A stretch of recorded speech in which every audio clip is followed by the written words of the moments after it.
Hey everybody, it's Steve with Real Progressives. You know, I'm still looking around. I can't find it anywhere, but I know somewhere I must have a big old check from George Soros, because, MMT is, supposedly, supposedly some Soros bought thing. Here we are. We've got people going around saying that Steve Grumbine is bought and paid for by George Soros. Do you guys even get the humor in some of our quote-unquote progressive friends and their zeal to attach anything and everything they can to George Soros and the Rothschilds? Every single thing is a fucking conspiracy.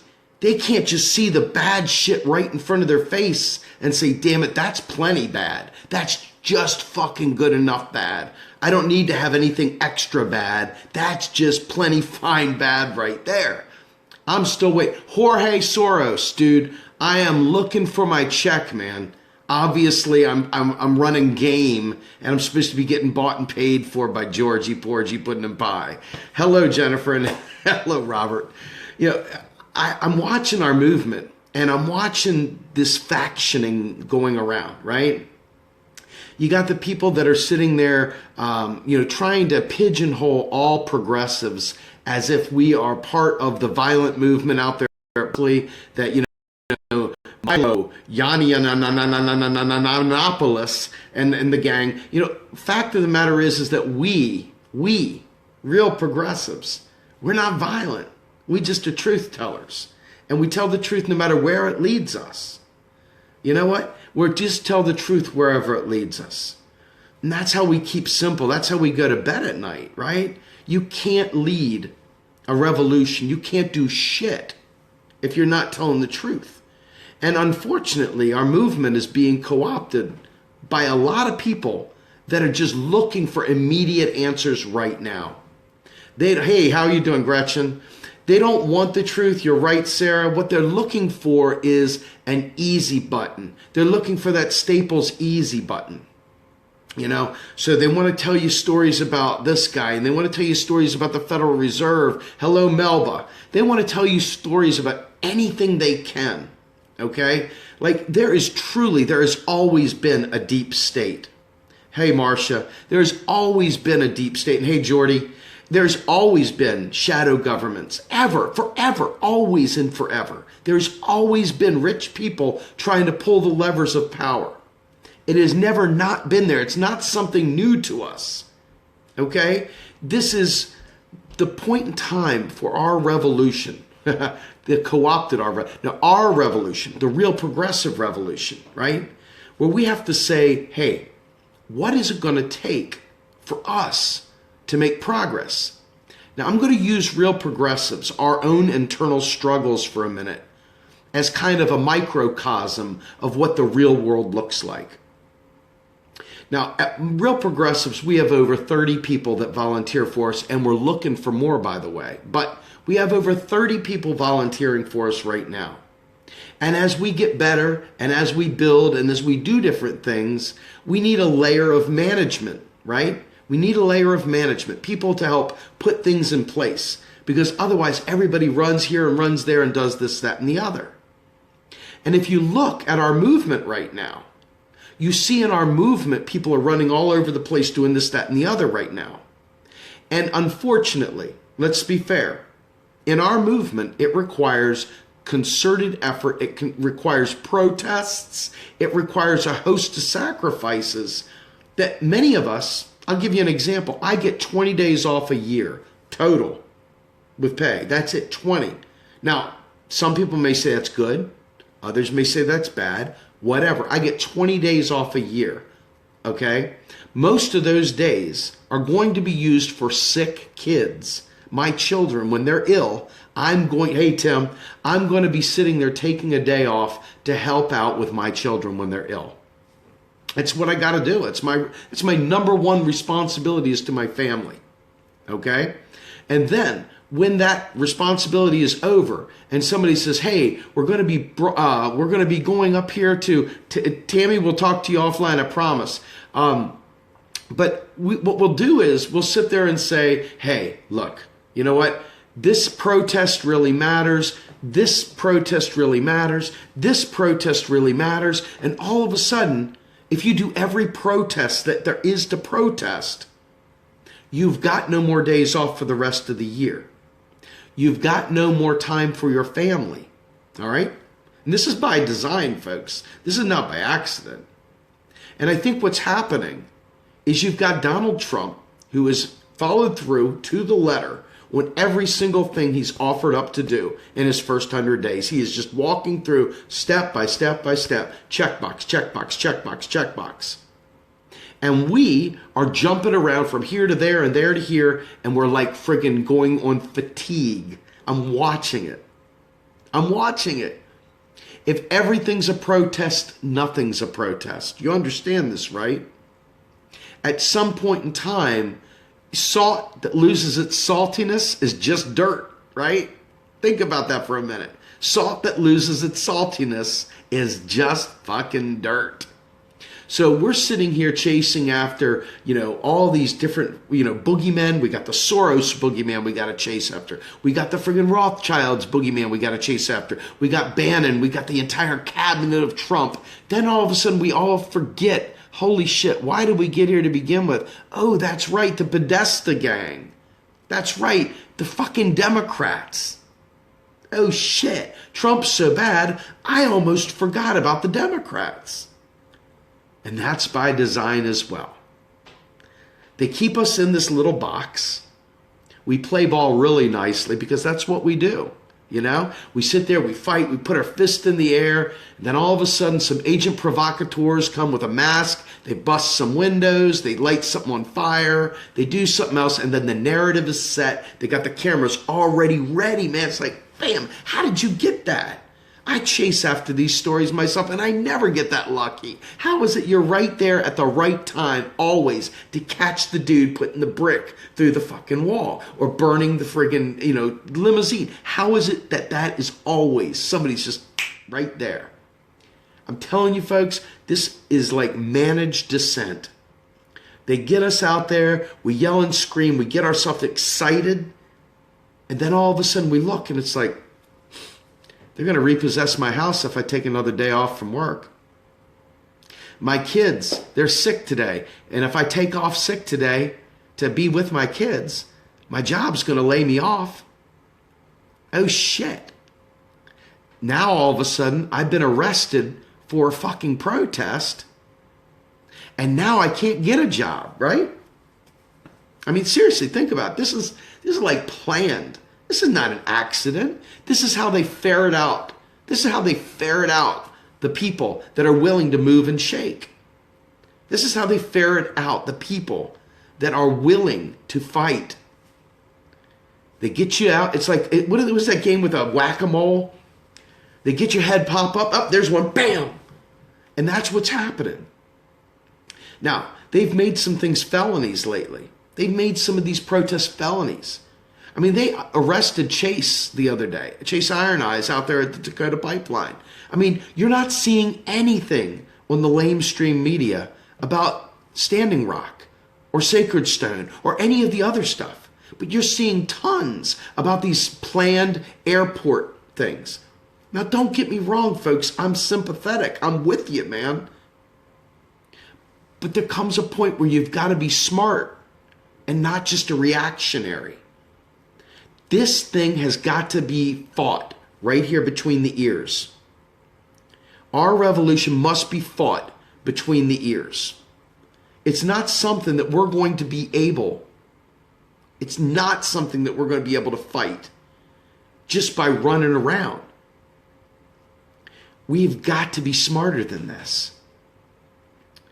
And I'm telling you right now, like this Sunday, well, Sunday's a day that I could probably pull off without any problem. Harrisburg, they're doing a march and they're doing a rally to support immigrants in Harrisburg, Pennsylvania, in my backyard.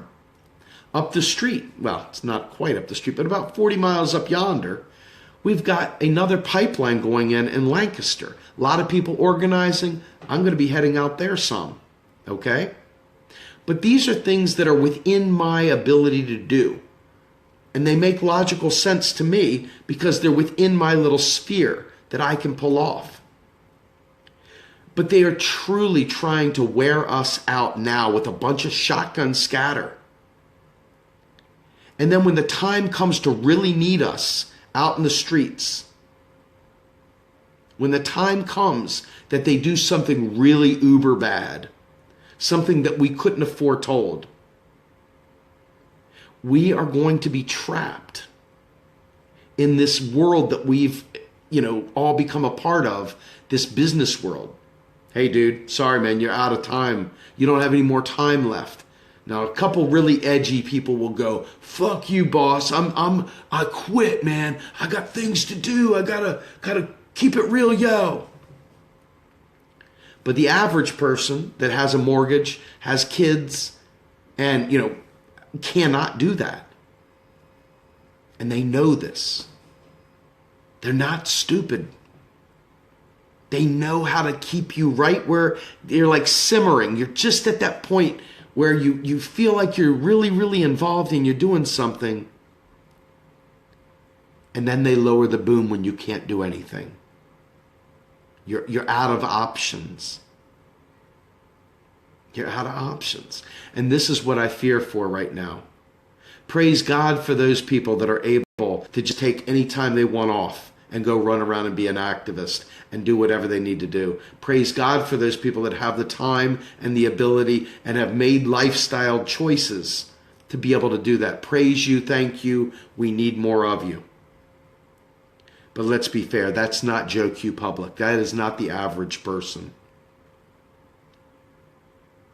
Now, for me, my bend has always been economics. Why is that? Because I believe it's the linchpin, the cornerstone of everything that anybody wants done, okay? So in my world, you're not going to see me lobbing a brick through a bank window to prove how important it is for them to deficit spend. That's not how my form of protest is going to show up, okay? But we do have some stuff in the works that we're looking at. And I'll tell you, here's where I'm getting at, right?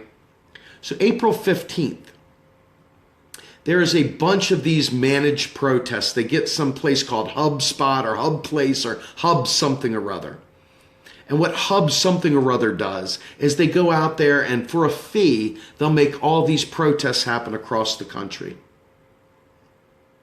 And then what they do is they set it up, they get the permits, they do whatever it is you need to do. And then all of a sudden people descend on there and voila, you've got insta protest. Great. If they were actually fighting for something worthwhile, like actually, how do you make a Green New Deal come true? But they're not. You know what these bozos are doing? They're out there fighting so that they can see Donald Trump's tax returns. This is the shit, man. This is the shit that literally makes me go apoplectic. Put that in the dictionary. I mean, apoplectic, fucking angry. Because this is another one of those days where we really, really need to push for progress. And instead of actually fighting for something meaningful, they go out and they find a way to just go, show us your tax returns. Now, some of y'all got to see me with Debbie, the same progressive, the other night. Pretty good show. Debbie said, you know what? Fuck resisting. Let's allow this shit to happen and let's go co-opt these fucking events. Rather than let real progressives waste all their time and money and energies setting up these events. Let's go rob theirs. Let's go out there with signs saying taxes don't fund spending, you buffoons. Let's go out there and hand out pamphlets and stuff to tell people about sovereign currency so that they understand. Let's go out there and talk to them about a Green New Deal. Let's go talk to them about uniting as a real left, not some just pop culture bullshit, okay? Now, for me, I struggle. I struggle. I'm a purist, right? I am. My purity testing, though, comes from knowledge And that knowledge is stuff that I've been working on for years and years and years. And I finally hit the right time and the right place for me to be able to explode and to be able to put this stuff out there. Now, for some of you guys, you'll understand this. I am an alpha dog. I'm an apex predator. So I got this instinct to just fucking go for it, right? And I sometimes have to keep that down because I know that not all wars are fought with a hammer. You know, it's like, hey, I got a hammer, you're a nail, bam. No, you got to use this. The temptation to just always do the same old bag of tricks when that's what you know is so tempting and so exhilarating to just go ahead and whack, whack, whack. But that isn't going to make progress. So I tried to go out there to Walmart the other day. My phone died. I'm going to do this though. But I was going to go out to Walmart, and I live in an area that's full of alt-right people. It's actually not even alt-right. They're not even alt-right. They're not like the Milos. They're more country folk that like hunting. They're like, if you ever saw De Niro in The Deer Hunter, that's the kind of alt-right that I live with. That's not alt-right, that's right. That's the true, country boy that works at the Harley Davidson plant or whatever, and comes home, drinks 6 beers, and then goes to bed at night and goes hunting, whatever. I'm surrounded by those. I'm surrounded by camouflage shirts. I'm surrounded by people with their hunting license or fishing license tacked to their hat wherever they go. That's the kind of environment that I live in. A little bit of a fish out of water, not going to lie, but that's where I'm at. And so when I go out there, I want to interview them. I want to ask them point by point, are you happy with what Donald Trump is doing right now? Is he actually doing what you think he should do? And I can sympathize with him because I despised Hillary Clinton. I wouldn't vote for her. I voted for Jill, right? I voted for Bernie. I voted for Jill. So I want to find out, because a lot of these people at one point in time used to be considered labor Democrats. They were labor Democrats. So what if we started focusing our 99% movement on labor? And I'm not talking about labor like as in let's bring back the thing to twist the Tootsie Pops. Okay, I know some people don't like when I talk about that, but we'll get to that in a minute. But what if we started talking to them about a party that was really about economic justice? And we went to those people and we talked to them and we said, fuck the Democrats. Yeah, fuck these Republicans. We want to make this country great again in the real way, and that is taking care of the people.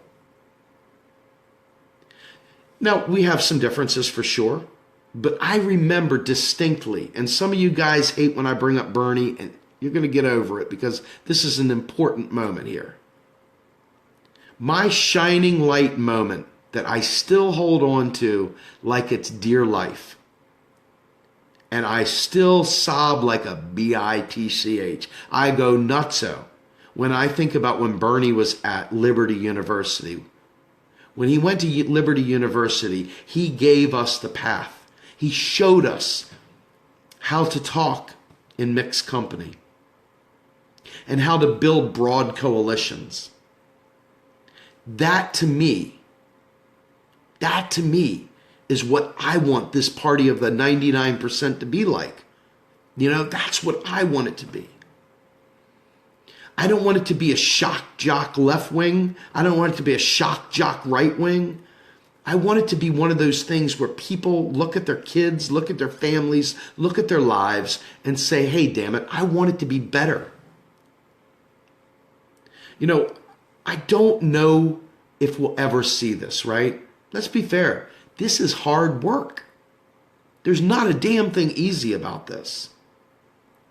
And I was sick as a dog last night. I had to let Tatsu go live. And I was sick all day today. I had to take off from work even. But I knew that I wanted to talk to you all about this tonight. I knew that it was more important to me that I talk about this, because these are the things, as all these protests burn you out, and as you get ramped up and ready to fight about things that are irrelevant or that have no lasting value, that don't have a product at the end of the tunnel that you can show, to prove it was of value.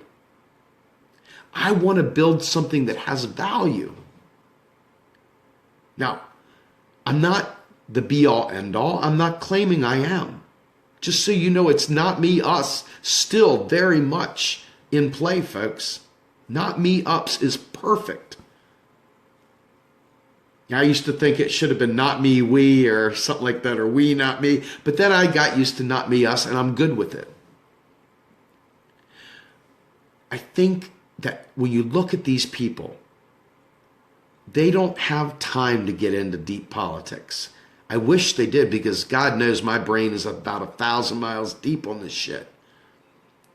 So it's hard for me sometimes, to be perfectly honest with you, to keep it up here. But if I let them talk and I let them tell me what's on their minds, I'm just one guy, right? But maybe if I can show a blueprint of that, maybe others can do the same thing. Maybe others can do the same thing. Because it breaks my heart when I see people so hateful, so steeped in hate, that they don't realize. Perfect example, there was a meme the other day. And in that meme, it showed an old grizzled veteran on the side of the road, huddled in a blanket, shivering. And it says, click like if you think we should take care of our veterans before we take care of refugees. And I'm thinking to myself, if you understood economics, you understand we can do both. We don't have to pick and choose who lives and dies. We can be decent people. We can actually do the things that we think in our hearts are right, which is take care of all humanity. We don't have to pick and choose who lives and dies. We have choices. And so as I think about the protests, as I think about the energies that we're putting into different things, and I look at the payoff, number one, it's great to see people united, even if they're not really very revolutionary, and even if they're not very savvy politically. It's still good to see them leave their seat, even if it's for the wrong reasons. I like seeing people willing to participate in democracy. Full stop. We, as a progressive movement, are not big enough. We're just not big enough to make a dent living in a cocoon of our own people and just bantering back and forth within the cocoon. Somebody has to stop being a worm and become a butterfly and rip the fucking cocoon open and go out there and fly and make people come into the fold. That's what we need to do. We need to transform. We need to metamorph into the real progressive. You know what I'm saying? It's like we can't do things in a flashbang way. We've got to do things through a process.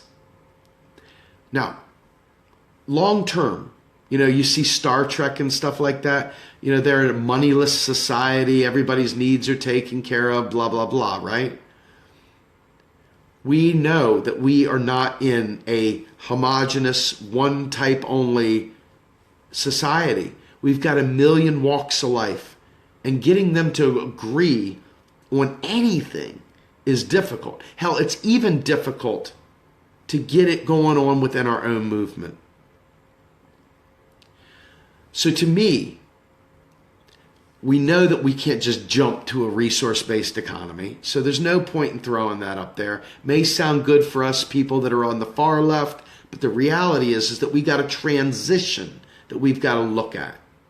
And part of that transition is educating people, teaching empathy, teaching the very nature of possibility. Now, go back to Jill Stein and Bernie Sanders back in the summertime, back in Philadelphia.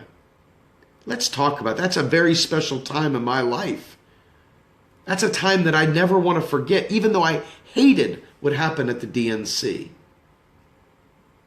That was the moment where I went from, we can do this, to, we have to do this.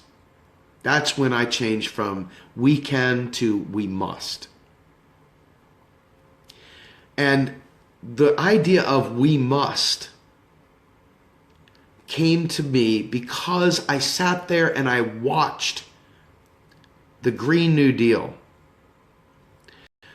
I watched Bernie's plans. I have become an expert at explaining Bernie's plans. His economic plan, I can do like flawlessly. Jill's got a little bit of quirks to it because they got this silly AMI thing that they do, really, really bad econ, but the policies themselves are phenomenal. So how do we get that kind of stuff? We got to socialize that, right? You can't let that.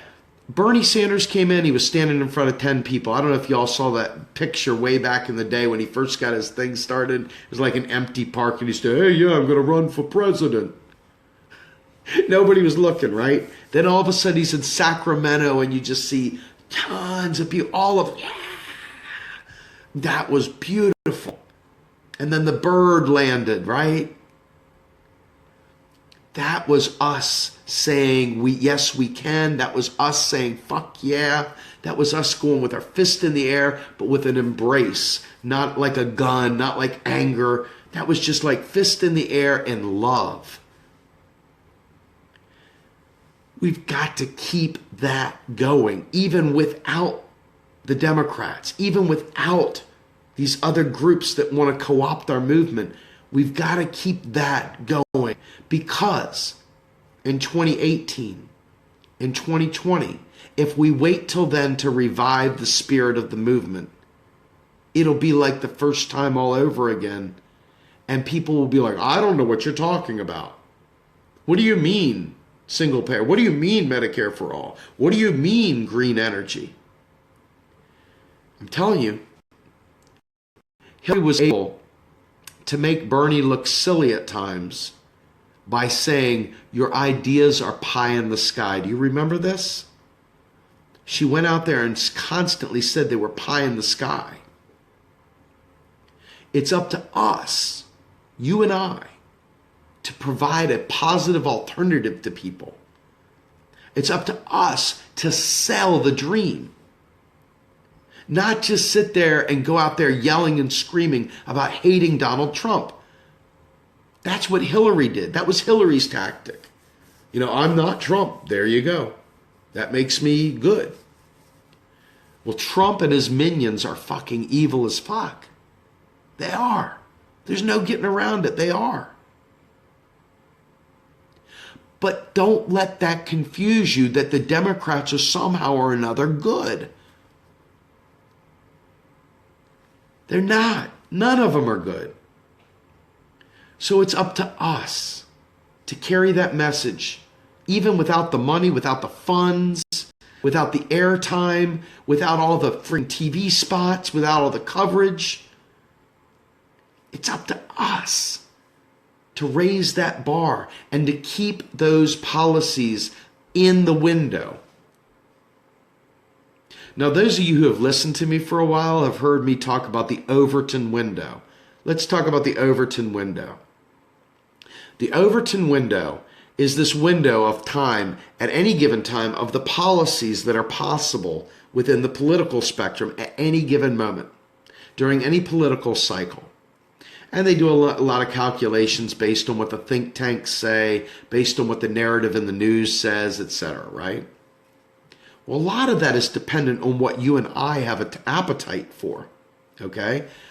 This lady, and I probably shouldn't be as harsh with her as I am, but this lady came to me the other day and said, we don't have time for your economic shit. We just don't have time for it. There's too many more things that are more important out there than economics. And I said, like what? Like what? And it was like, well, people are going to lose their health care. People are going to lose their Social Security. People are going to lose their food stamps. People are going to lose all these things. And then what? And our planet is dying. And we don't have green energy. And I said, well, how are you going to get those, by the way? Well, we'll have to raise taxes and pay for it then. I was like, and you were asking me why economics is so important? So this is the stuff, right? We can't let this wait till a week before the election. We can't wait for a year before an election. We've got to build all this stuff up. And we've got to keep it growing without a leader. And let's hope that a leader sees what we're building. Let's hope that a leader sees what we're building and says, I want to be a part of that. I'm willing to be that guy or gal that will take it all the way. I like what the Progressive Independent Party talks about. The Progressive Independent Party is not a party at all, per se. It's like a tribal council. It brings other parties to the table and it allows like-minded parties that have a tribal instinct to stay together. And, like, hey, I want to be the socialist alternative. Hey, I want to be the Greens. Hey, I want to be the Justice Dems. Hey, I want to be whatever, right? Hey, I just want to be independent. Those people, that right there can all work together in that environment. And it keeps the movement going. Party identity be damned. I like that. I like that. Why? Because I know everybody isn't going to suddenly jump into the Green Party. Why do I know that? They haven't done it already. They had the perfect opportunity right here before the November election. Instead, what did they do? They tucked tail and they jumped back in and voted for Hillary. Sadly, they voted for Hillary. Now, if we as a movement create enough positive energy that someone really wants to take that and run with it, we can get them elected. We can organize at the state level and get people elected. We already know how to do it. We've already watched it happen. We know the blueprint. It's there for the taking. Sure, and just so we're all on the same path, I support progressives wherever they are. I don't care if they're a Democrat. I don't care if they're a Green. I don't care if they're independent. But damn it, if you're not a progressive, I will call you shit out in a heartbeat. And what I mean by that is that a progressive is not somebody that makes excuses for Chuck Schumer. A progressive is not someone that makes excuses for Elizabeth Warren. You feel me? A progressive doesn't make excuses for Elizabeth Drug Warren. Elizabeth Warren, I think MLK was the guy that says, hey, it's the silence of our friends that really is the problem, right? The silence of our friends.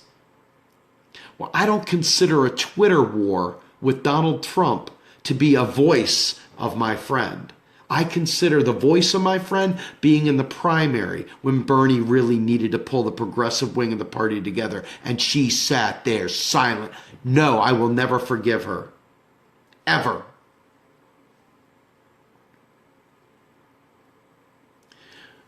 But that being said, I will support Democrats, Republicans, independents, anyone that is a true progressive. If they come out there and they support single payer, Medicare for all, if they come out there and they support a Green New Deal, they got my vote. If they come out and they support student debt relief in a real meaningful way, abolishing student debt, whatever, free college for all, you'll get my vote. I don't care if you are the friggin' LOL Libertarian Party.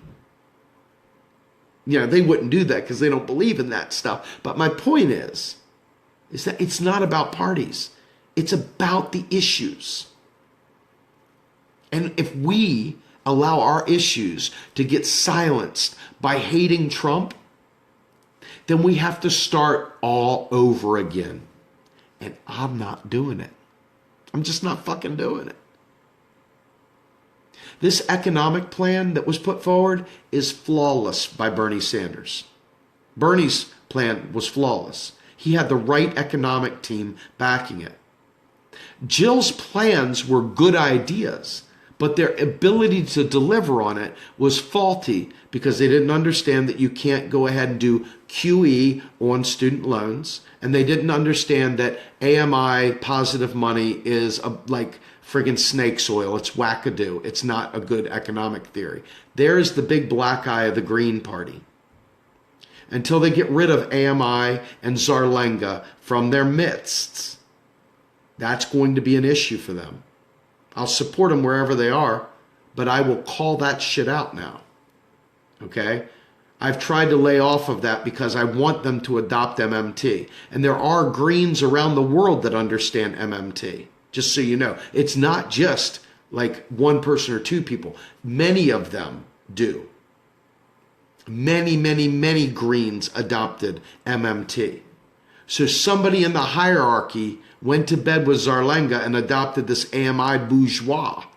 And it's up to the Greens to revolt inside the party and remove that scourge, remove that cancer, and focus on getting things done. Because without modern monetary theory, without an understanding of the way currency really works, you can't deliver any of the Green New Deal. And you know what? Just so we're on the same page, I wanted to say this a long time. I'm going to say it now.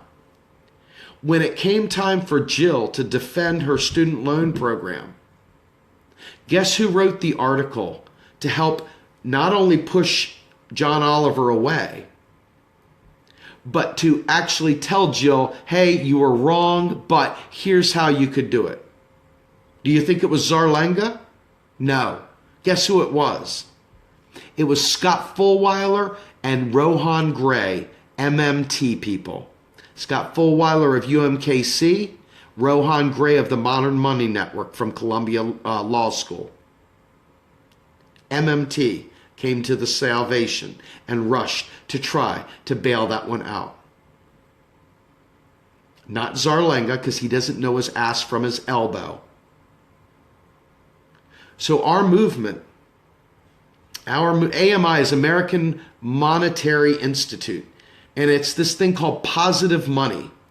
Because what they do, without getting too far, because this is not an economic talk, but what they do is they believe in this thing called full reserve banking. Because many moons ago, the lie came out that there was this thing called, guess what? Fractional reserve lending. Okay? Well, who knew that was wrong? MMT, that's who. I did a thing on that not too long ago. Ellis Winningham has done it. We've all done it.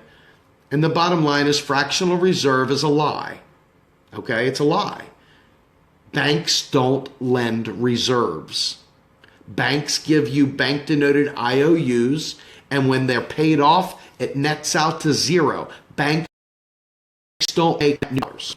They don't make net new assets. They don't. Banks do an IOU, they keep the interest, and the other money gets zeroed out. No new net assets made by the banks.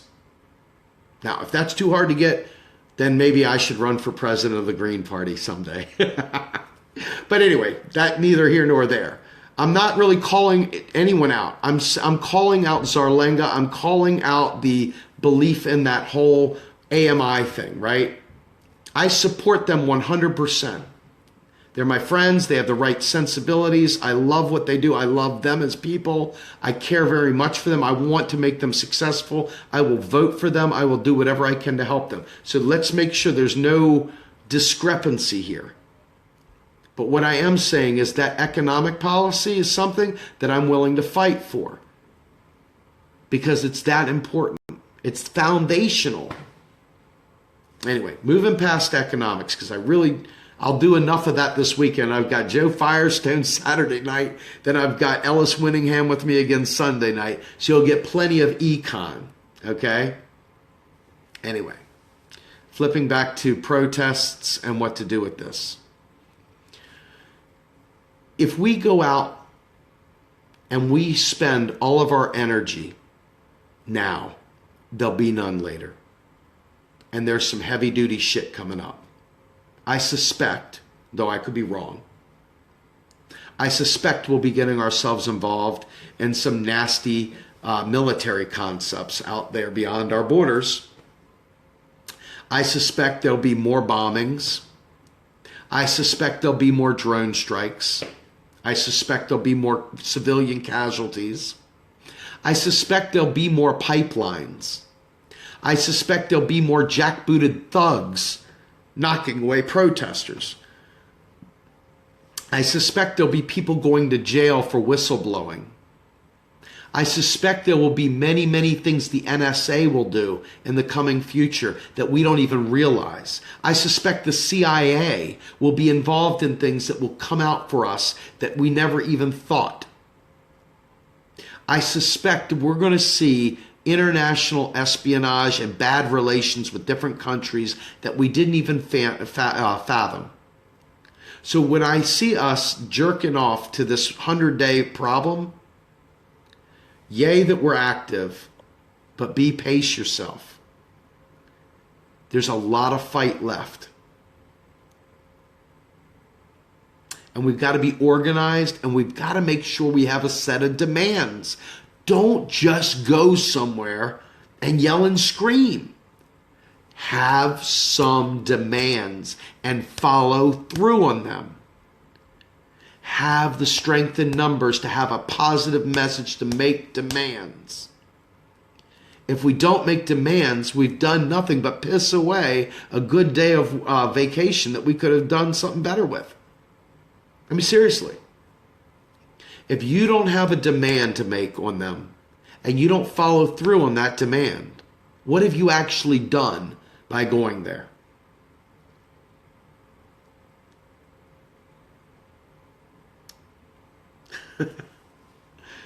So anyway, with that, I want to ask each and every one of you as my parting gift here to think about this and think about this long and hard.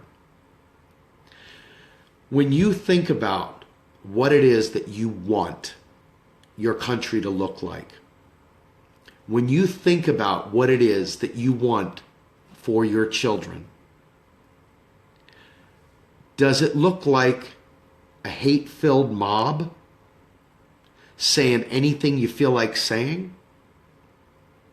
Or does it look like peace and harmony?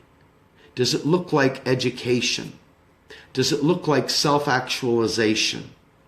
Does it look like joyful, stress-free living?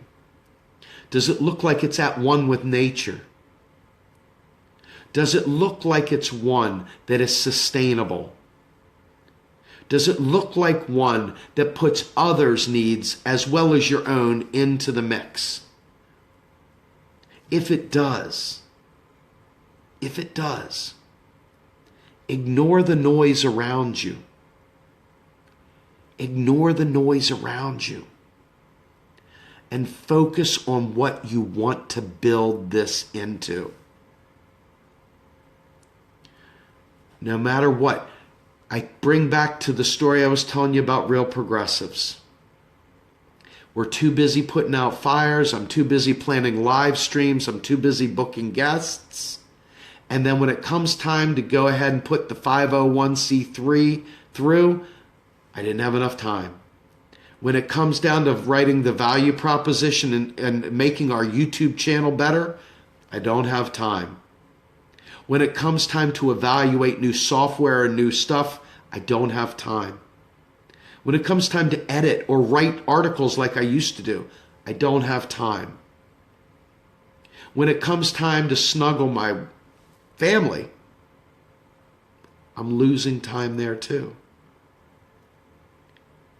You can't do everything. What is most important? Ask yourself, what is most important?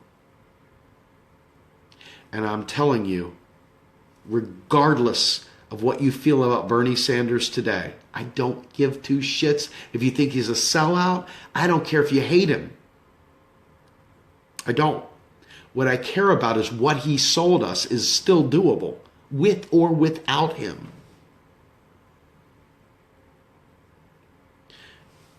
But it requires not me, it requires us.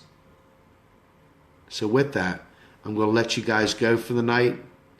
Y'all think about this, put this in there, process it. Consider what I'm saying and make it real. And don't let anyone shake your doubt, shake your convictions. Stay committed to building. Stay committed to building. They will keep you so busy you forget to build. But don't let them do it. Don't let them do it. Don't let them do it. Steve, we're real progressives. Have a great night, everybody.